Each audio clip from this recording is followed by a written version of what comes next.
With the Switch 2 finally getting a release date and it being very close as well, I can't wait for it to come out. They showed off so many good looking games, and honestly, I was really feeling that hype.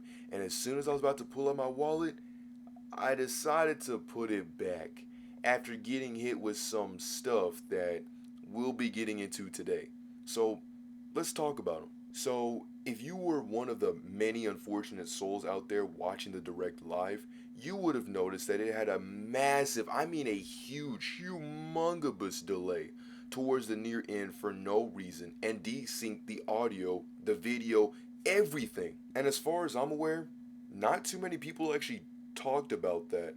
But I say this because, one, it's inexcusable as their Nintendo Direct was buttery smooth, didn't have no issues whatever, and it never had this blatant technical issue.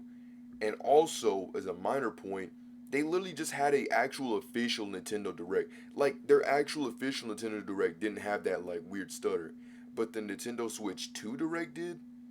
That's kind of weird. And number two is because people were constantly telling me, I kid you not, I made a video about the desynced audio, and then some dude had the gall and audacity to be like, nah, bro, it's just you, little bro.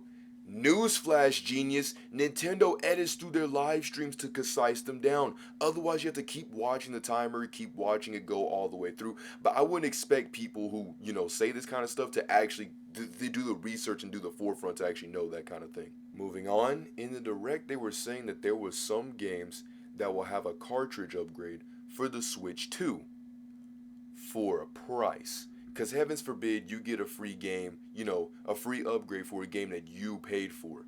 But I bring this up because PlayStation actually did the same thing. It has this problem, but only for a few games. And I think it's more about like the studio. Like Spider-Man, I think you have to like upgrade like $10. You know what I mean? But like, you say what you will about this game, Kakarot, like Dragon Ball Z Kakarot, of all the games, lets me upgrade for free and brings over all of my achievements and all of my saved data.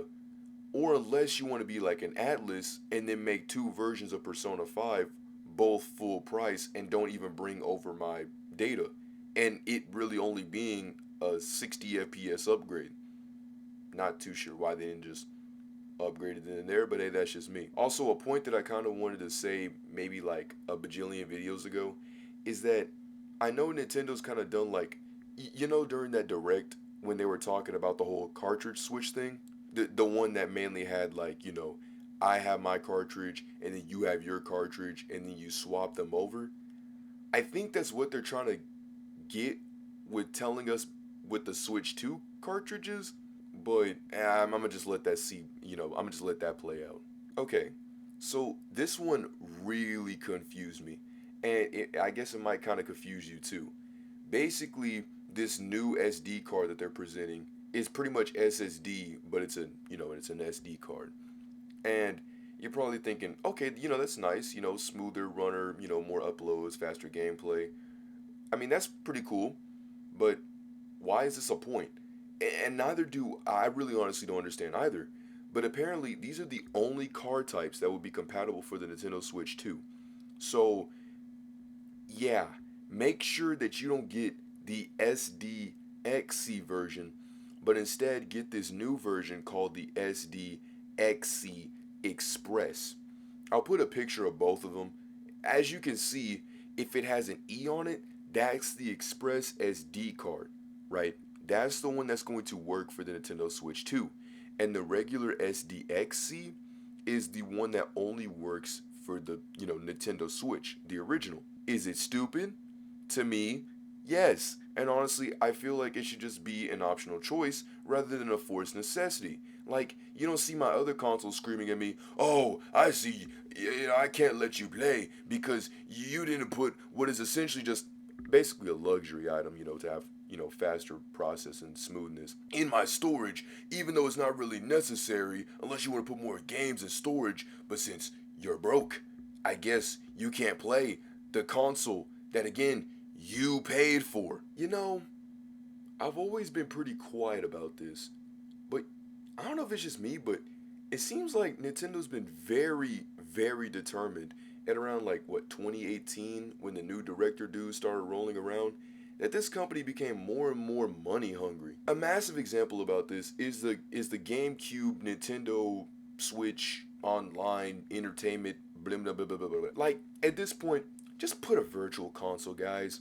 But seeing that GameCube NSO actually made me vitriolically angry, almost as if Nintendo had been listening to me rant about Majora's Mask and Ocarina of Time now being on the N64, NSO version, instead of just porting over the 3DS remaster versions of both games and, you know, putting them, regular price, making them $40.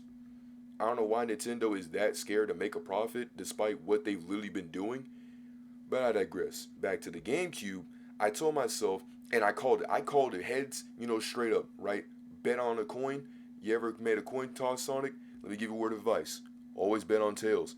I said that Wind Waker is going to be on there. The first game they're going to show on the GameCube is going to be Wind Waker, and guess what? Nintendo called it. Nintendo said, yeah, Wind Waker, Wind Waker. Why am I even surprised? And then they had the the stinking audacity to put Path of Radiance Fire Emblem as if that game has ever been cheap to find. Little fun fact, but did you know I literally got laughed at for going to a game store and asking if they had Path of Radiance, even though they knew how hard of a game that is to find. They knew how hard it was to find of that game.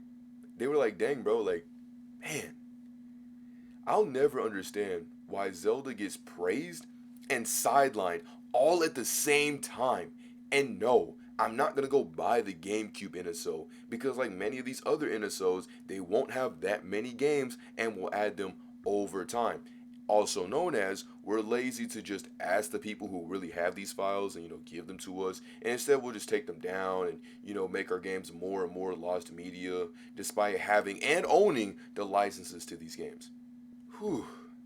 Kind of glad I got a little bit, that out of my system, but let me move on to the Switch 2 prices. The main big points. Bruh, $79.99 for Mario Kart World, $80 for digital games, and $90 for physical.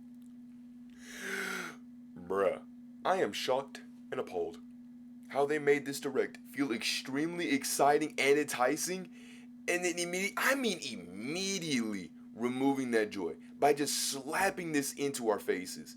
That is unacceptable.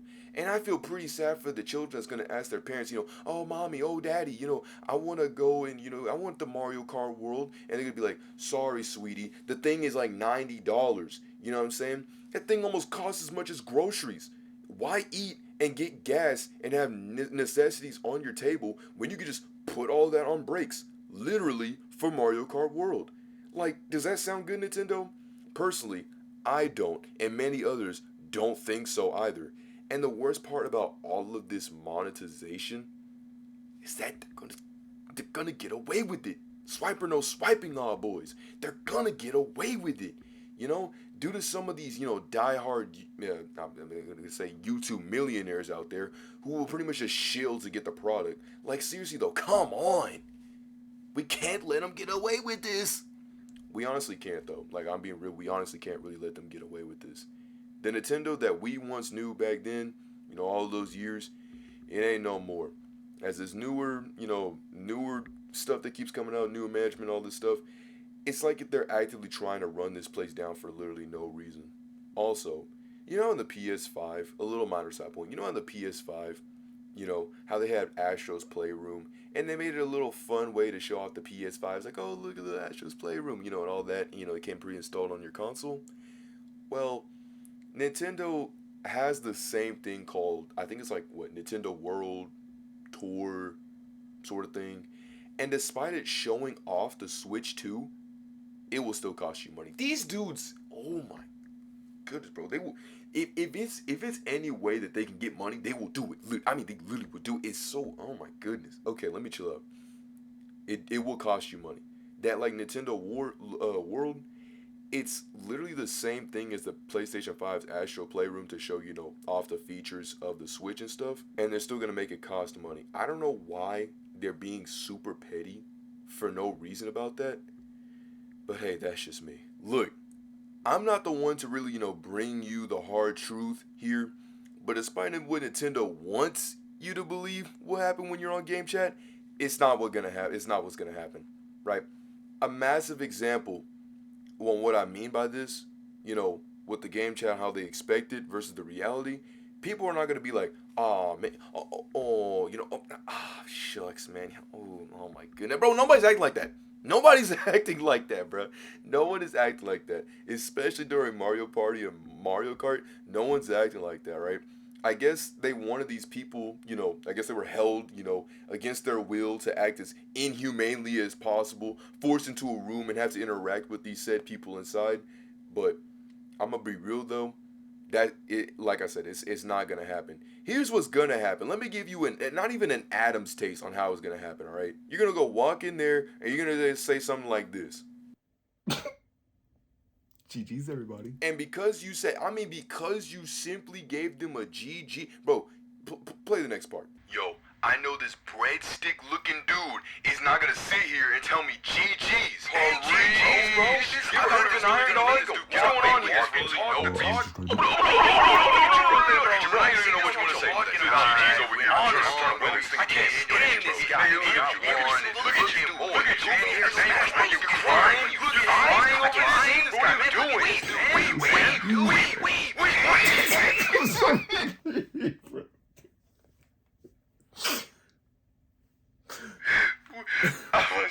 And to conclude my thoughts, let me just show you. I mean, if you get every single item, let me play this clip right here to show you how much everything together will cost. The Nintendo Switch 2 will be $449.